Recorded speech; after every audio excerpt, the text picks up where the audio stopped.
चतुर चिड़िया। एक घने जंगल में चिंकी नाम की एक छोटी चिड़िया रहती थी। वह बहुत होशियार और समझदार थी।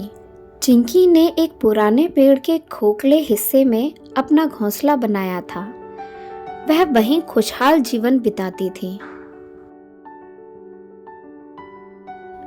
एक बार की बात है, गर्मियों के दिनों में जंगल में भयंकर सूखा पड़ा।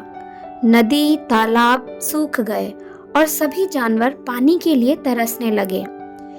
चिंकी भी कई दिनों से बहुत प्यासी थी, लेकिन उसने हिम्मत नहीं हारी। चिंकी जगह जगह पानी की तलाश में इधर उधर भटक रही थी। कई दिनों तक भटकने के बाद उसको एक दिन दूर एक घड़ा दिखाई दिया जिसमें थोड़ा ही पानी था। उसकी छोटी चोंच वहां तक नहीं पहुंच पा रही थी जहां से वह पानी पी पाती।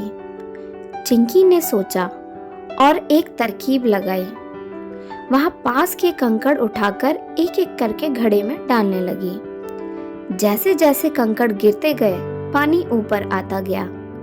थोड़ी देर बाद पानी इतना ऊपर आ गया कि चिंकी आराम से अपनी चोंच डालकर पानी पी सके। उसकी इस चतुराई को देखकर बाकी चिड़ियाएं भी खुश हो गईं और उन्होंने भी यह सीख ली कि बुद्धिमानी से भी हर समस्या को हल किया जा सकता है। इस कहानी से हमें यह सीख मिलती है कि समझदारी और मेहनत से हर मुश्किल आसान हो सकती है।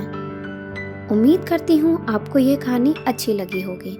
कहानी अच्छी लगी हो तो वीडियो को लाइक और शेयर करना, मेरे चैनल को सब्सक्राइब करना और आने वाली वीडियो के नोटिफिकेशन के लिए बेल आइकन को प्रेस करना ना भूलें। धन्यवाद।